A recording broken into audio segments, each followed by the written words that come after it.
Welcome to the Conscious Solutions Podcast, where we highlight leaders, founders, and practitioners who are shaping the future of healing, recovery, and human transformation. This show is dedicated to the people who help the people, the innovators building clinics, nonprofits, recovery programs, wellness practices, and community-based solutions that create real impact in the world. I'm Brandon Barclay, and over the last 8 years, I've had the privilege of working alongside organizations across the alternative wellness and mental health landscape, from retreat centers and practitioners to nonprofits, recovery programs, and community-driven initiatives. And one thing has become very clear. The people doing the most meaningful work are often the ones with the least support, visibility, and resources. And this podcast is designed to change that by sharing the real stories, lessons, challenges, and breakthroughs from the leaders on the front line of human healing. Thanks for being here, and let's dive into today's conversation.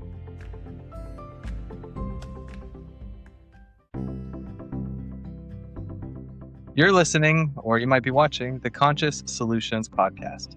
I'm your host, Brandon Barclay, and today I'm joined by Geoff Selzer from Koan, a cannabis beverage elixir company creating intentional, precision-crafted experiences for presence, ritual, and mindful social expression. In this conversation, we explore Geoff's journey, what it takes to operate a cannabis beverage brand, and how systems and structures support sustainable growth in today's market. For those tuning in for the first time, we are Conscious Solutions, where we help nonprofits, treatment centers, and mission-driven organizations streamline operations, modernize systems, and scale their impact sustainably. If you're looking to simplify your backend or strengthen your operational foundation, stick around.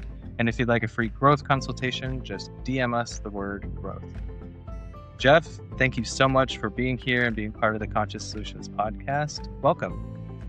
Brandon, thank you for having me. I'm very excited to be here. There's very few places that I find that we're able to express our really underlying value system and the business that we're wrapping around it to make it effective. So thank you for having us.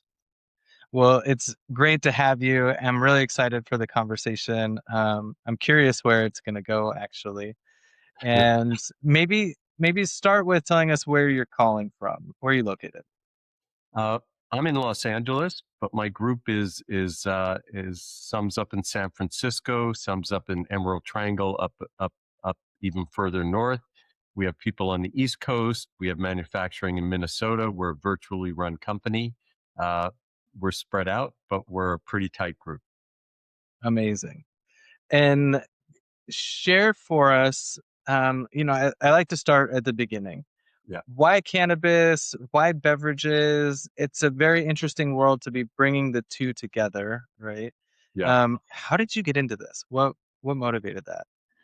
All right. Well, are you okay if I go back a little bit to the origin story, right? Really, Please do.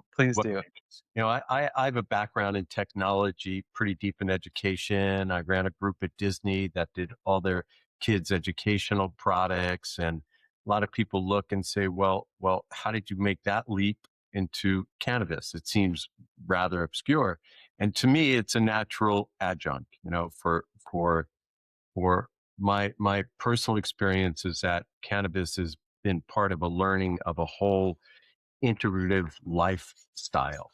And so educating that within the context of creating products was a natural outgrowth. And this whole journey for me actually started, and I've given a lot of thought to this, when I was 12 years old. I come from an East Coast, typically dysfunctional, 50s, 60s family. And I was lying on a hammock by a lake and remember being in a pretty bad mood. And this sense of just beauty and peace came over me in a way that I was totally shocked by. I mean, even when I speak about it now, I still get a little bit of goosebumps from it. Literally, when I was 12. And on one level, I've been chasing that my entire life.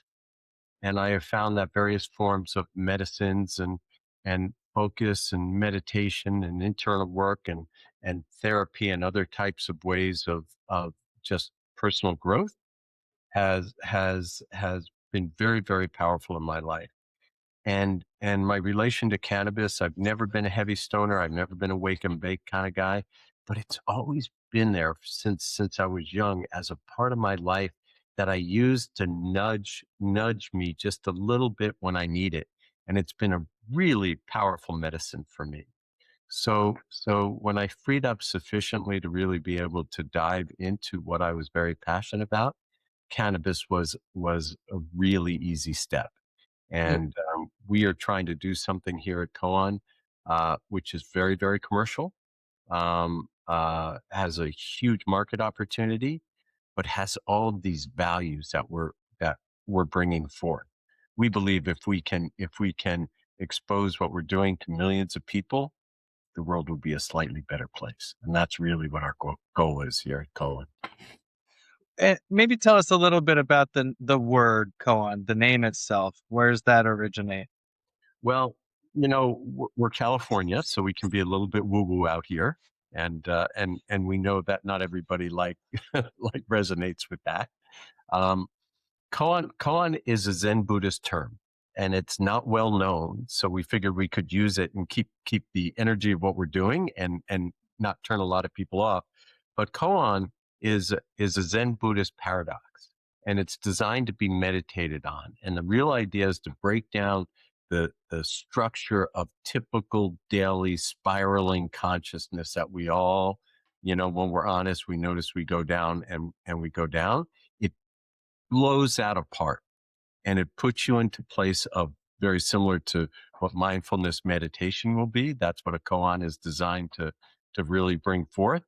And so we really like that name because that's what we're trying to do is we're trying to break the patterns of standard obsessive logical thinking and open people to uh, uh, complementary heart-based existence. Mm. Not literally change everybody completely, but just bring more of that energy into life. And so koan is like a perfect name to illustrate that.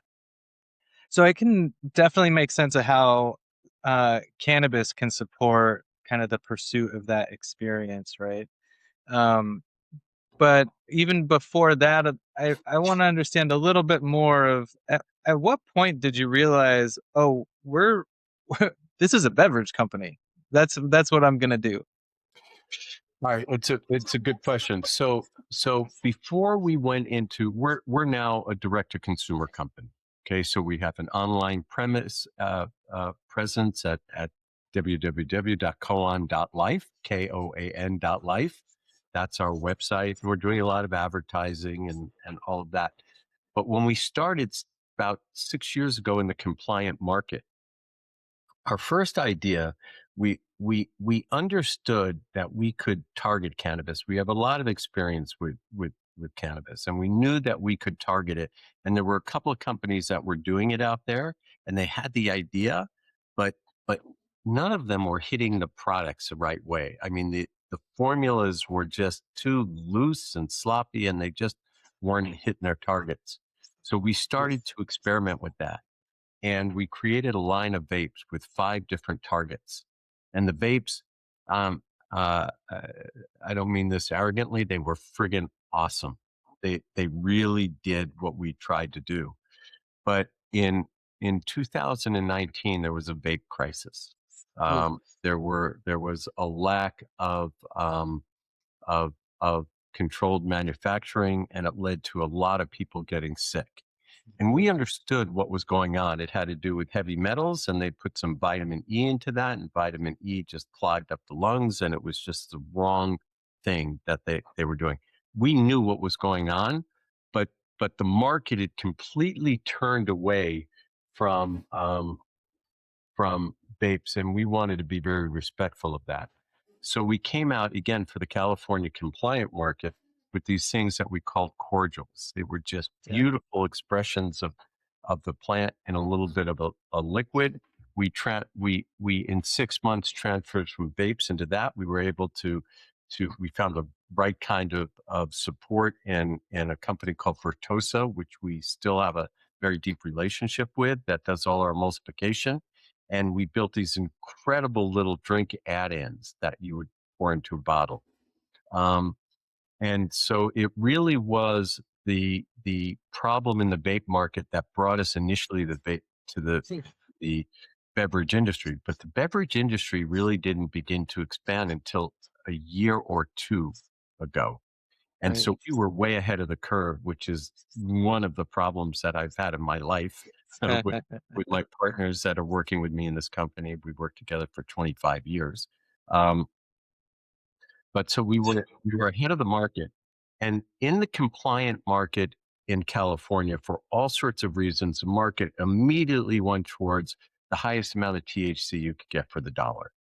That's completely anathema to what we think. You know, any plant medicine guy will tell you you take the minimum amount to get you there because that's what's going to give you the richest experience. It's not going to overwhelm your system. You want Right. to be very well curated in that context. And so that's what our products were, and they were expensive to make. And in the dispensaries, we couldn't get any foothold. But what we found was that in the lounges that were just beginning to happen, we would outsell everybody 10 to 1. I mean, we were in, but there were only 2 or 3 lounges in California at that point, drink lounges, that kind of thing. But it was amazing. You would walk in and you say, okay, you can have the beverage of your choice and you can have the experience of your choice. And people would light up. They go like, what? Are you kidding me? And it really was efficacious. It really did what we said it was going to do. And we're very, very focused on the qualitative aspects of the experience, as you can imagine. But we got our asses handed to us in the compliant market. We had to shut down. It was a very difficult time. But then this D2C, the direct to consumer market, started to open up. And now we're running at about $3 billion in cannabis beverages. And Wow. the site is the growth in that market is astronomical. And we knew we were in exactly the right place at the right time now. We had the technology. We redid our formulations. We added a whole level of depth to them. So, in a sense, we've been formulating for 5 years to get to the level of formulation we have right now. And we have just launched into the market like 2 months ago.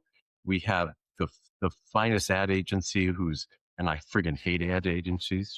I should probably not say that, but these guys are badass. They're all data driven, focused, collaborative, powerful, the best group of people over at Lucid that I've ever worked with. Um, so we're restarting the company and we're getting incredible reviews. And we think that this company is going to do very, very well at this point in the direct to consumer market. We're selling all over the country. You know, it's very exciting. Well, I guess bring us into what that looks like. What are your products that you have right now? What are your plans for distribution? It sounds like you're doing mostly direct to consumer. Yeah. So look, let me step away. I want to get one more box. Go for it. Yeah.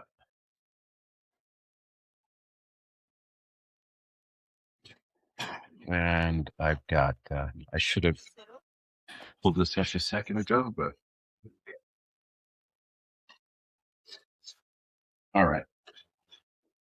So you asked me what are our products, right? Yep. Okay. So right now we have launched uh, with 2 formulas. One is called Glide, which is sort of, people like to talk about an alcohol replacement. We'll talk about the difference between alcohol and cannabis later, and I really want to dig into that because it's a really important concept. Um, But Glide is really, it's 3 milligrams of THC, and then it's got CBG, CBC, and a plethora of CBD, and a plethora of terpenes, which are basically essential oils. And it's very interesting because what THC really does is it's an amplifier for all of these different components that are coming in. THC, in my mind, is an amplifier of core experiences. So when you refine them with these formulations, you can amplify the different experiences you're trying to create. So Glide is really designed for just just taking the edge off, and it's designed to provide a sense of calm, a sense of flow, but a little bit of an emotional uplift.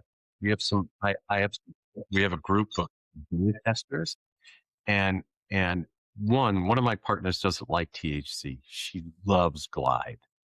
And then I have another friend who I tested a lot of this stuff with, and she was in the formulation with me. She said, I really like it, but sometimes these calming things make me feel a little melancholy. Mm. And so we engineered that out. And what Glide is it provides you calmness, flow with no melancholy. You don't get you're a little not sedated, but you're definitely calm. But if you're out in nature or you're watching your favorite show or you're with a lover or something like that, or you're having a meal, it just brings up this gentle edge. It's freaking beautiful. It's just gorgeous. I mean, I was having my whole family here and they were all friggin' pissing me off the other day. So I just took a glide and we all had a great time because you know how that goes, mirror neurons and all of that kind of stuff. Yep, So yep. that's glide. And then we have one called soar. Now soar is really interesting for those who think about it in terms of just very traditional ways. It it it is designed. It's got THCV, THC, CBD, CBG, which is a cognitive opener, and our terpenes in there are designed to create clarity of mind. So you go way out there, but you're clear and you're precise and you're freaking connected in the most Mm, beautiful way. So one way, if you're you're thinking about the intellectual aspects, you're clear and you can rationally think, and you're very, very open, so your mind expands. If you're a meditator and you think about the chakra systems, it's really like it accesses the crown chakra and opens you up to all of that and all of that, what that implies. But it's really stunningly beautiful. I have a big 80-pound German Shepherd um, husky dog, and we go out in the mountains and I let him run free, and I take this during sunset and go out there and then meditate on the edge of cliffs. I mean, that's my take. Nobody else has to do that, but that's what I friggin' love. And SOAR is the best companion for that. And as an aside, if you're with a partner um, in an intimate setting, it's the most beautiful enhancer of that you could possibly light a couple of candles, light a fire, and just be there. It's friggin' amazing. SOAR is just absolutely gorgeous. So they come in these little packets called Easy Snaps. okay. They are unflavored. Um, they are unflavored Okay. because we believe that one of our taglines is precision crafted experiences, and make your favorite beverage into your favorite experience. And so we didn't want to alter the flavors of what you're doing. You bring what you want. So we sell three products. This in a box of 10 for $40 a piece, but they're always discounted, so you can get them a little cheaper. Store a box of 10.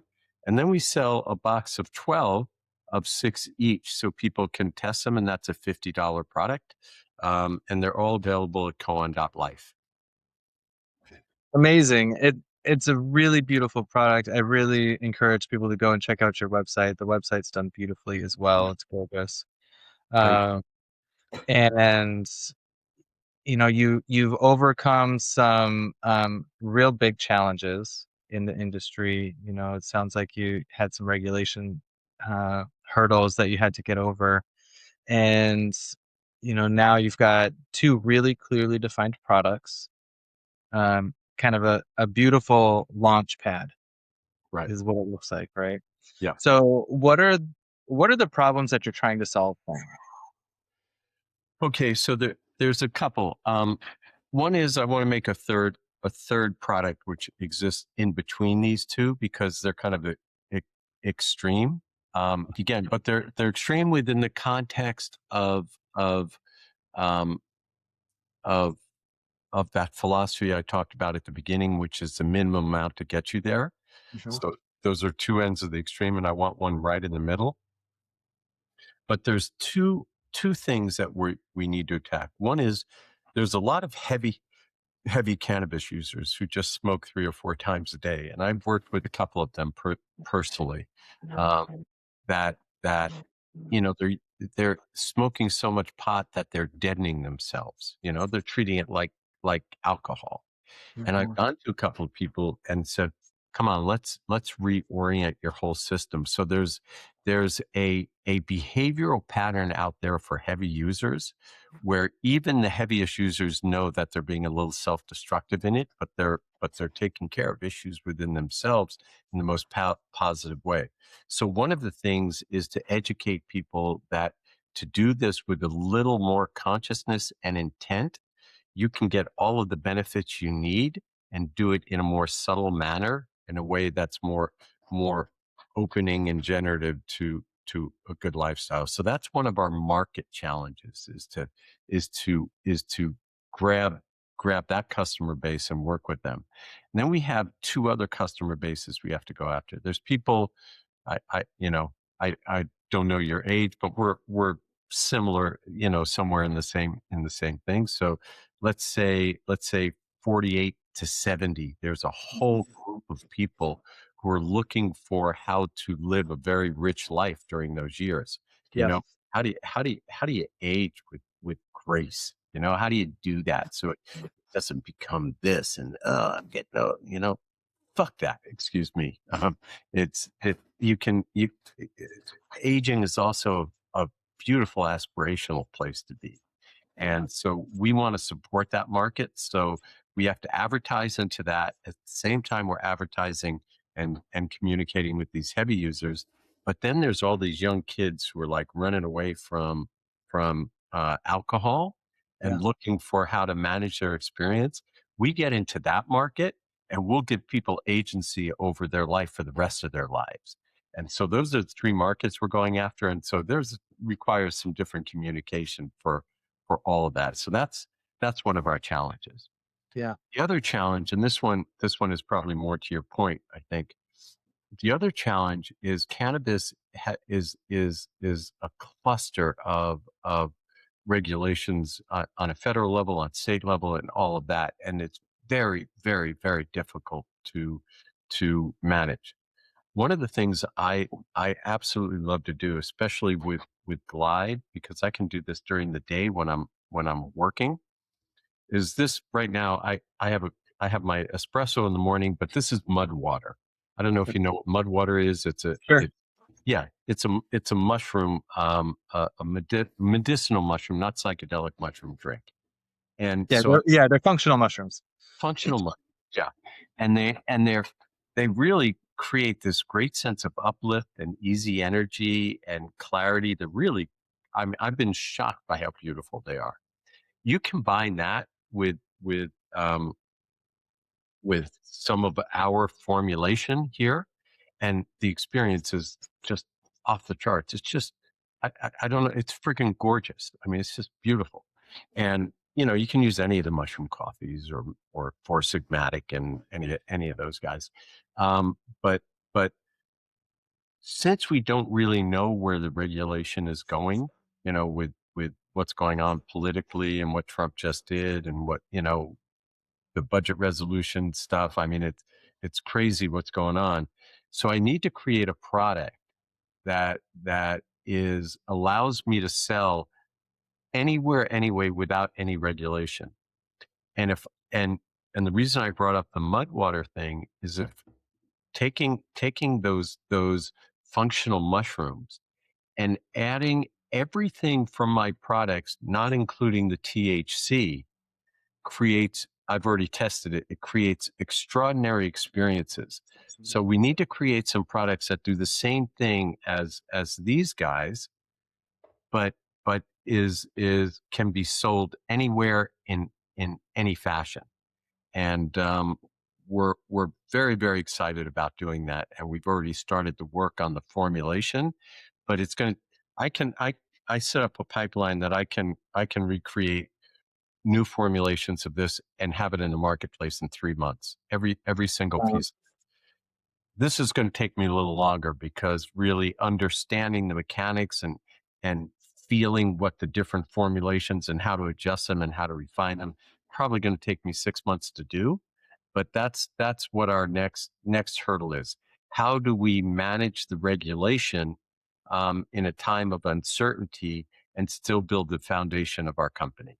So that's what we're going to do to create a potential pivot.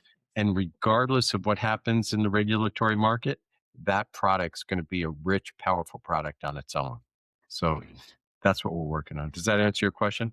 It does. I love that. It's so smart too, because you're right. We don't know where the regulatory environment's going to end up. Um, and it can always change, right? So how do you insulate yourself? How do you insulate your business from those external changes? And I think it's a really interesting problem to look at. And for anybody that's a business owner out there, regardless of your field, what happens if the market changes? Yeah. I've got my hands in real estate a little bit. We have a short-term rental. We're here in South Florida. It's vacation land. Hmm. But tourism this year was down significantly. Yeah. And so, how, as somebody that's running a short-term rental, how do I insulate myself from those types of changes and not lose your shirt? You Yeah. know? Yeah. So I think this is very applicable for anybody in their business, and I think it's worth that exercise of looking at, okay, how resilient are my products Right. in the change? Right. So it's such a good question and such a hard question to answer. Sure. I we are extraordinarily confident in our products formulation. I mean, I think there's probably maybe 3 to 4 companies out there that can formulate the way we can. Very, very few. And we know what we were going out here, and they're precise. So they're resilient in the context of a stable market. They are not resilient in the context of an unstable market. So Right. I think that what one needs to do, and I'm not sure how this plays in real estate, but I do have ideas about that. I've played in real estate myself. But I think what it really takes is realizing that any goal that you have and what you're trying to accomplish in a company, in an enterprise, can be tackled in numerous ways. And you have to abstract a little bit from what your product is. If it's all about the singular product, you're going to get broken when you run into one of these walls. But Right. if you abstract to what is the goal you're trying to achieve, then you're going to be able to pivot in different ways that maybe is not like immediate obvious as to why. Like, how did I get from education into making cannabis products?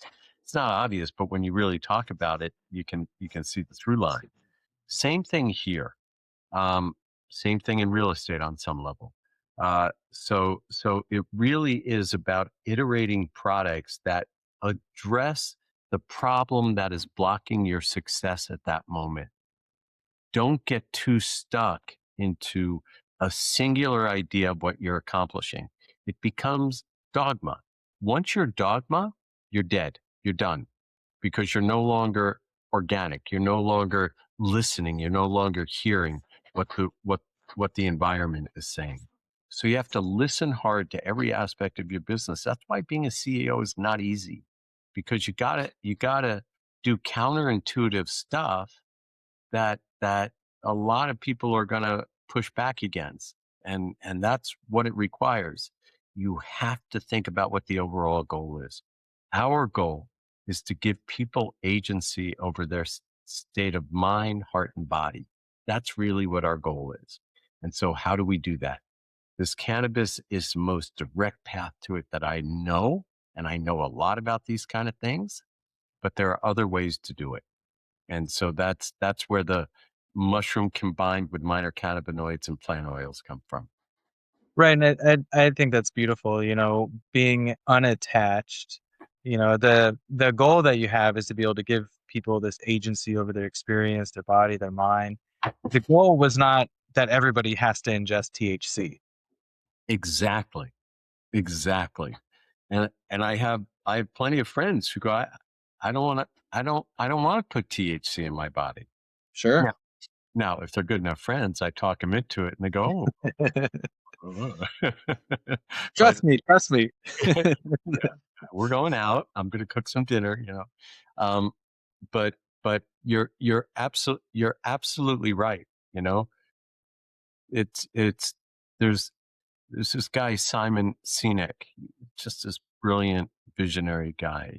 He's worth following. Sinek. He's just brilliant. But one of the first times I saw him, he goes, "What is the why of your business? Why are you doing it?"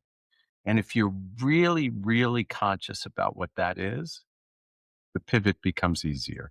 If you need to pivot, and I would always think, you know, this might flow in the face of some people who say, do not lose your focus. Do not lose your focus. And I absolutely 100% agree with that. But understand what your focus is. And it's not orange and blue. What it is the experience we create for people. So how do we do that in a changing environment? And I think every business has that same question to be asked. What is the why here? What is your why? Right, and there's a I I love referencing this book because it's really got me on fire right now. The Science of Scaling, um, and it talks about goals, right? And your goals determine the path and that you're going to take to get there. So Yep. it determines all the actions that you're going to take or that you're not going to take. So if your goal is that every person consumes THC, that's going to have a specific set of actions that it's going to require to get there. Hmm. But when your goal is, we want to provide freedom and liberation for people's bodies and minds and their spirit, well, the actions that you take to get there can look wildly different than if the goal is that everybody takes THC, right? You know, it's a really good question, and I'm gonna go back to the sort of first thing I opened up with, which was that 12-year-old experience on the hammock. Um, I do find that THC, and I've seen it happen with many people I've introduced this stuff to, is it just it especially Glide, which is that lower level one, it just opens up people's heart in a way, or mood or energy or whatever you want to call it, you know, their state of mind just a little bit. And really, you know, if I really think about what my goal is here, um, but I really like the intermediate goal, so I'm not giving up on that. But if I really think about it, it is to let people know that they have the ability to have agency over their state of mind and their emotions and their decision making. They don't need to be controlled by the default mode network of the brain, you know, that is you know, is where all that chatter and Past, the talk, experience, and yeah, all that stuff. past, future, and all that other bullshit that we create for ourselves, you know. Yeah. Yeah. Um, excuse the language again, but um, uh, but but if if if the real goal is to turn people on to that awareness, it gives them agency over their lives, and ultimately they don't need THC at all. They don't they don't need it. I happen to like it because it's easy and it's beautiful, and I know how to calibrate it. And once you get there, it's just, I mean, it's fun, you know, it's fun too. Yeah, our goal is of a higher order than getting them just to take THC. It's a So I want to circle back to you kind of touched on it, but I want to create a little bit of space to get into this more. Where the products that you're creating with the intention that you're creating them in, how this differs than somebody having a beer or uh, drinking, that the difference between this and alcohol. Yeah, it's it's it's a really good question because, as you know, we're entering dry January. In dry January, is basically let's not take any alcohol whatsoever. And if you take a look at the marketing that's going on with a lot of these companies, beverage companies, they're all saying, um, let's make dry January easy. And I think that framing is so diminishing of what we as an industry provide this marketplace. Dry January is like. Let's talk about it. And I think I told you before we got on here that my brand guy is going to probably yell at me after I say this stuff. Yeah, he's a good friend, so he's allowed to yell at me. um, but but alcohol is a disassociative. What happens is it shuts you down. It's the reason that people DUIs happen, accidents happen, people get in fights with it. It's because you lose control. It's like ketamine's a disassociative. It freaking shuts you down. But what's amazing about the alcohol market is there's thousands of years of texture and taste and aroma and the fineness of the expressions that alcohol lives within. It's just a beautiful plethora of opportunity out there. I have a huge amount of respect for what that market is like. But when you think about what cannabis does, it can lift your mood. It can open you up cognitively. It can open you up, whatever you want to call it, spiritually or abstract thinking, or just open your heart. And all of these different things, or it can help you with sleep, or it can, and sleep's its own thing. People use cannabis in the wrong way for sleep, and I can talk for hours about that. But um, but cannabis is a heart opener. It's not a disassociative. When you're sitting with a friend, you're going to notice that everybody's leaning forward. They're connecting on a deeper level. It's got this connective tissue associated with it. It's beautiful. So if you go look at our ads, it says make dry January amazing. Make dry January sparkle. It's the difference is that alcohol is it will take the pressure off your shoulders for sure, and it even opens up people to connections, but not connecting in a way that's deep and energetic, connecting because you've disassociated. So go ahead and do what you want.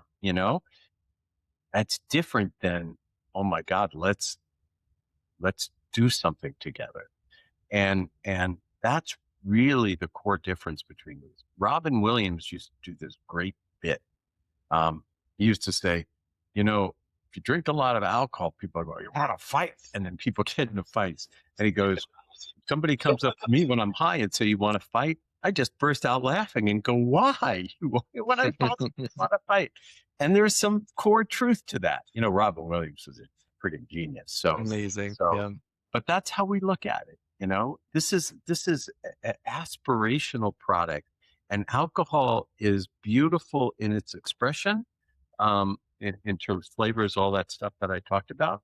But in terms of alcohol itself, I don't like the experience. I mean, I'll drink a little sake now and then and that kind of stuff, but I don't like the experience of it. The experience of cannabis is beautiful, and that's really the heart of the difference. So I thank you for that, and I agree. I resonate with what you're saying. I think how you're referring to it is, at least the way that it lands for me, is that cannabis can help elevate our consciousness, That's a where beautiful where way to put that. Yeah. where alcohol kind of quiets your consciousness, right? Um, and I was surprised. I don't know, it was a couple weeks ago. Must have been. That. Say that again. I'm going to use that. Please do. Please do. It's yours. Um, I was in I don't remember the name of the liquor store here locally, but it was one I hadn't been in before, and it's a pretty big store. And I walked in, and my friend was headed over to the section of the store where they have cannabis drinks. And I didn't even know that this was a section of stores that existed, right? So Yeah. I go over and I'm standing, and there's a wall of canned beverages, all these different cannabis beverages. Some are Delta, whatever, and here and The nine. yeah, exactly. And I I guess I don't know enough to know something about those, so I just kind of I keep my distance. What makes Koan different than those beverages that I'm seeing on the shelves? That's a really good question. And in the bricks and mortar store, it's even interesting. So if you take a look, the majority of cannabis beverages either just have THC or have THC and CBD in them. Now, CBD sort of mediates some of the negative effects of cannabis. And what I mean by the negative effects, pure high dose cannabis is what can create a sense of paranoia and high vibration, and that, and people say it's too friggin' strong. So just THC can do that. CBD takes the sharp edges off of some of that.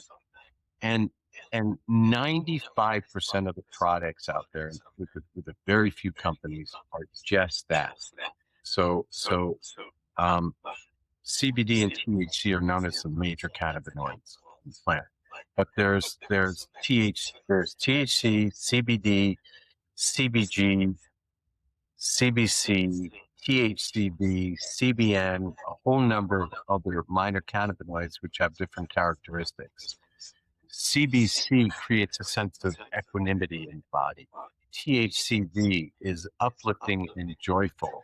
CBG opens up the cognitive processes and also creates is very good for digestive health and that kind of thing. We're not allowed to market into that, but that's what occurs. And then there's a whole there's a whole series of terpenes. Now, terpenes are basically essential oils. Okay, so you have eucalyptal, which eucalyptus, limonene, myrcene. Uh, uh, there's dozens of them, but each one of them has a characteristic. And if you study aromatherapy, um, and they all talk about here, take a sniff of this, and then you'll feel something. It's so friggin' subtle, it's almost hard to believe it, you know. But it's there if you're very very sensitive. THC amplifies that, and there's a Israeli group uh, about 20 years ago came up with this idea of the entourage effect with cannabis. And what that is when you formulate the major cannabinoids, minor cannabinoids, and terpenes, acts as almost like a four-dimensional matrix. They all interact with each other in different ways. So Mhm. when you get with highly complex formulations, which you can target, um, it includes all of that. So we are literally the only beverage additive out there, major cannabinoids, minor cannabinoids, and terpenes, all very, very carefully formulated to very specific effects. Now, people say, well, everybody deals with cannabis differently. Uh, yeah and no. Every single product out there works according to a bell curve. It's no different with cannabis. It's a bell curve. It's just bell curves. It's statistical. It's exactly the same as that. So when we say this is going to do this, it's going to do whatever it's going to do. 80% of the people have that kind of effect to it, and then it trails off as you get further off. So some Mm. people may need to take two. The only difference is if you do a lot of THC, you burn out your endocannabinoid system, and it takes about 2 to 3 months for it to completely repair itself. And we work with people who have already done that and bring them back to a place where they can have an enjoyable and rich experience with cannabis. So we are literally the only company that goes into this level of complexity. And the way we did that with our friends over at Fertosa, who I mentioned earlier, we've set up a unique pipeline where we in order for these products to be in liquid form, they have to be emulsified. And so we use organic emulsifiers that Fertosa works with us, and we get them to provide us every single component of that product in the same emulsification. And then we just add some water and pH balance it, and all of that. It's extremely clear. It's extremely clean. And we don't add any flavoring to it or anything like that because, like I said, the alcohol market has done that for thousands of years. I mean, for us to drop our formula into a bunch of flavored soda water, is like, no, take what you absolutely love and put it into that. And we will bring you the best expression of the plant that's available. We are literally the only beverage company that does that. Literally. I really like that because then I get to choose the beverage that I'm drinking, really, right? Hmm. And that was I was looking at the shelf, I'm looking at all these options, and I'm like, well, how do they taste? Right? You have no idea. Yeah. And my buddy that was with me, he's like, oh yeah, don't pick that one. That one's gross. Like that one doesn't have any flavor. And so it really makes a lot of sense to like I really like ginger beers. Yeah. By the way, that's when I'm just running ginger beer and one of my shots. That's what I do.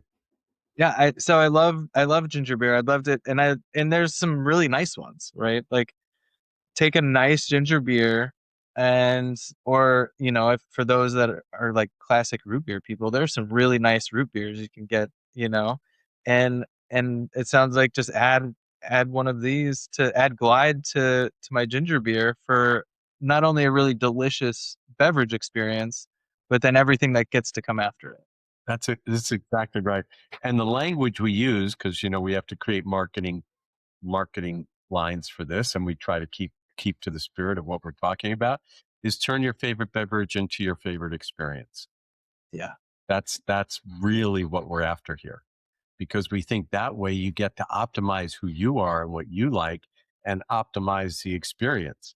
And if I drop this into some drink, you may like the experience, but you hate the drink. And what a drag, that you're stuck Mhm. to that in life. Totally. And Totally. what about, you do your own mixed drink? I mean, besides the fact that it's sexy, we all know that if you cook for somebody or you make a drink for somebody or you do something like that, everybody's heart warms. Yours for giving and them for taking and being cared for.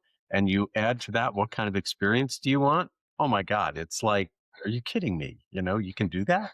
Yes, you can do that. And we're trying to do that at the highest possible level. Well, I love the effort that you're making, the vision that you have. You talked a little bit about where you're going, right? There's a middle of the road product between Glide and Soar that you're looking at. Yeah. There's a non-THC product so that you don't have regulatory considerations or concerns. Um, where do you see Koan going in the next pick your time frame, 1 year, 3 years, 5 years? Yeah. Okay. First, I'm going to say something that's a little bit against some of the things that I've already laid out here.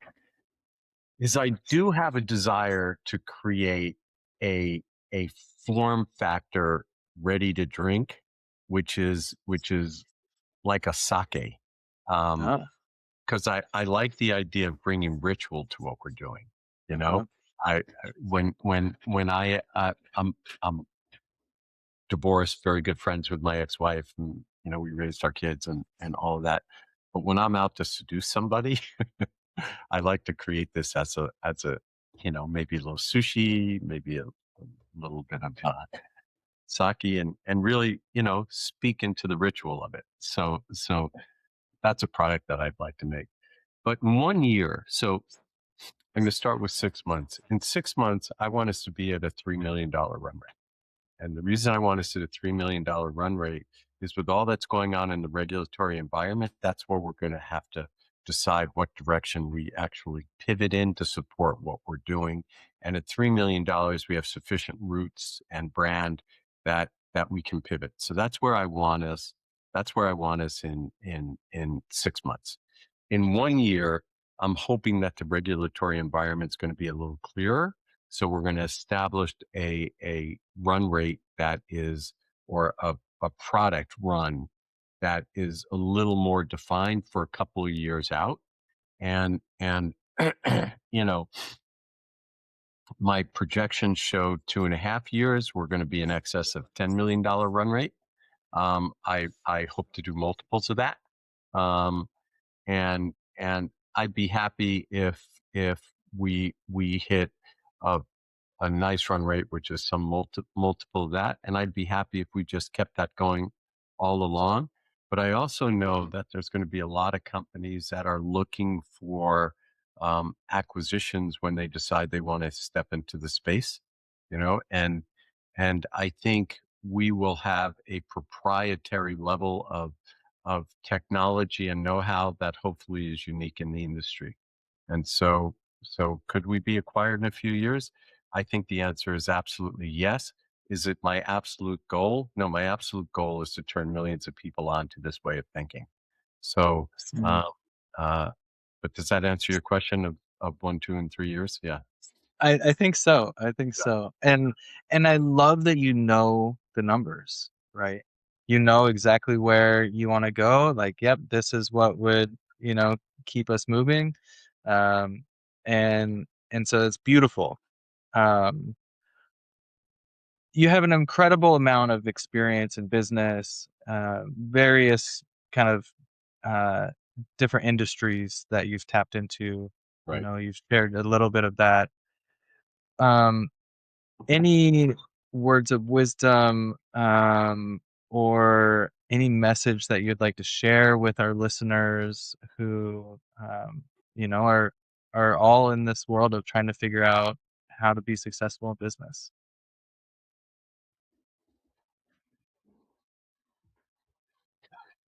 I think that it's industry. I think the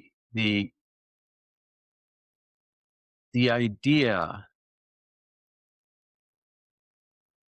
in this world that's evolving, and we have to think that the world is evolving rapidly because there's AI is changing everything. It just is. And people can have whatever beliefs they have about it and like it or not like it.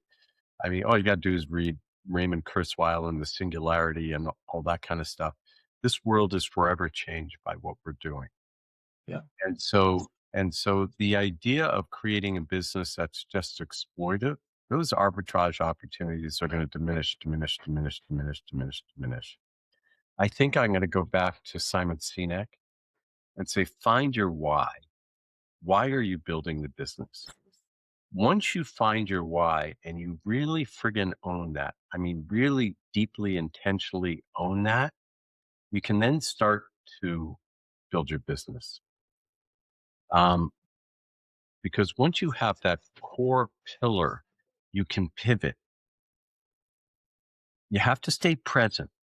If I'm thinking I'm going to sell to Philip Morris 5 years down the road, the only thing I know is I'm going to get it wrong, right? Hmm. Because Philip Morris is an organism. It's going to shift. It's going to play. And if I'm going for them, you know, uh, the old traditional wisdom is know exactly what your exit is. I don't think that holds so much anymore. Find your why, be present, and friggin' listen to every input you do not want to hear. Everyone you don't want to hear is the one you have to listen to the loudest. Mm-hmm. What is not resonating out there from my belief system? So, like we talked about, Koan, you can easily call it a woo woo name. We don't market ourselves as a woo woo company. We don't. And Hmm. I and we're very, very cautious about that. But it doesn't undermine our values. So listen to what the market has and understand that the point of your company is to take your core value and create a bridge to the consumer. And how you do that means that you have to learn some very good communication skills. And your products have to live up to what your communication is talking about. So love your product, love your vision, and listen to the marketplace. Be present. Don't go too far out there. And don't worry about what happened back then. That's right. That's right. You know, it's oh man, there really is so much in what you just shared. Not getting too caught up in the past, learning, allowing us to take the lessons, right? We're always learning. Um, and what happened for me, why I kind of stumbled there, was this idea, or the talking about the past and the future and the present, right? They're all happening at the same time. Yeah. And so, how do we deal with that? Right. How do we deal with that? That the past exists when we think about it. All those lessons, we went through that process, right? But if we're thinking about the past, we're doing that in the present moment. If we're thinking about our goals, our future, we're thinking about what's happening down the road, but that thinking is happening right now. And so there's a really interesting play of how to um, leverage those things, right? We leverage the experiences of our past, the lessons that we're learning, the feedback that we're getting, the changes in the market, and then we leverage the potentiality of the future, right? Right. And so your what you shared really, it moved something for me. It's like, how do you wrap your head around that? And I think that your point around knowing your why as like your compass, right? We keep coming back to that why. We keep coming back to that why. We keep coming back to that why. Helps us make sure that we're really going in the right direction. So there's such a deep and beautiful conversation to have around that. I mean, that gets pretty interesting. I mean, that you can either talk about business, or you can talk about relationships, or you can talk about personal evolution, and that dialogue you just brought up speaks into all of that. But if we just bring it back to the business, is if you get stuck. Steve Jobs was best at this. Steve Jobs, he's one of my life heroes, and and so was Elon Musk until he kind of flipped out. But but but these people think in terms of systems. They understand their whys from the very, very beginning. And and what they do is they don't allow their ideas to become rigid. You know, every conflict on the planet has come from some form of dogma, whether it's religious, or it's nationalism, or it's that kind of thing. Once you have a black and white vision of the world, you've already lost, because everything is in wave form. Everything is shifting and moving and shifting and moving.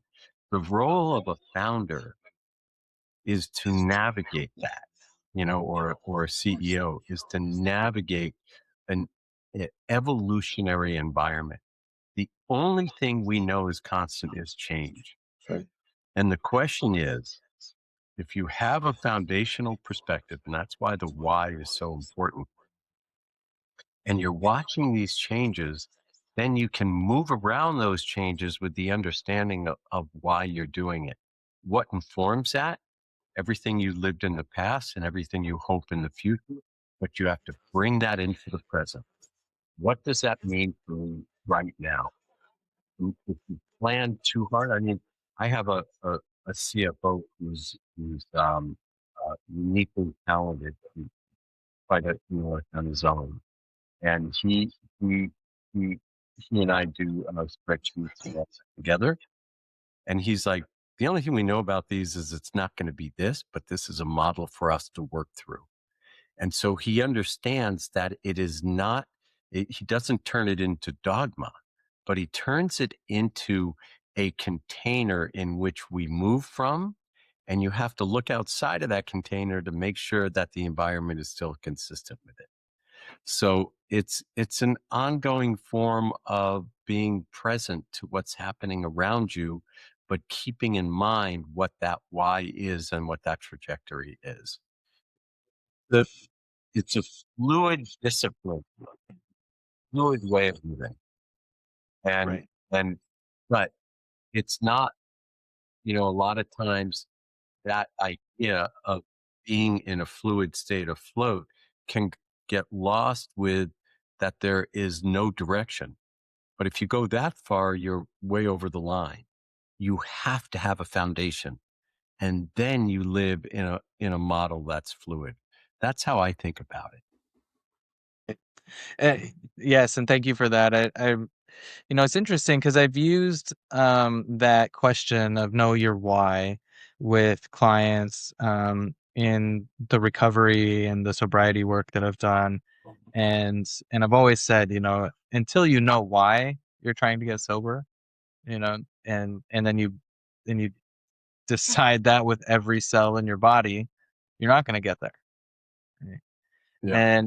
And it's interesting because right now I'm like, oh yeah, that applies in business also. When we are so clear about our why in our business, Hmm. and we believe that with every cell in our body, then it gets really easy actually to navigate change. It gets easy to make pivots, right? Yeah.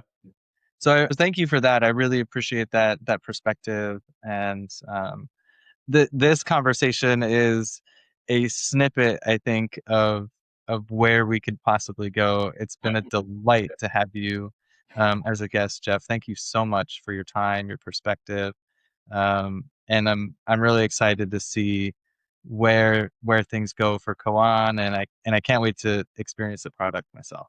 Yeah. Well, thank you, Brandon. It's not often that I get a ability to open up like this, and I really appreciate it, and I really enjoyed this conversation quite a bit, and I look forward to more. So, um, yeah, thank you. Well, great. Maybe we can tease the listeners. There'll be a chapter 2 at some point down the road Awesome. here. Yeah. Yeah. Awesome. Yeah. And I'd be avoidant of my responsibilities here. Koan.life. Come see us. And maybe I should do you want me to create a discount code for your group? Sure, that'd be great. We can paste it with the podcast and share it that way for sure. Oh, good. We'll make one. Yeah. Okay. Good. Amazing. Well, I Yeah. look forward to that, and I encourage everybody to go check out the website because it really is beautifully done, and have an experience. Try out the product and let us know what you think. Please comment if for anybody that's maybe there's some folks out there that have already had it. But if you order it and you try it out, please let us know how it resonates with you. Yeah. Awesome. And I'd love to see all of that, by the way, all of it, everything, Absolutely. good, bad, and different. Yeah. Well, thank you again, Geoff, and thank you to all of our listeners or those who are watching. You've been tuned to another episode of the Conscious Solutions Podcast. Every conversation reminds us that systems of care are only as strong as the people within them. If today's episode resonated, please share it forward.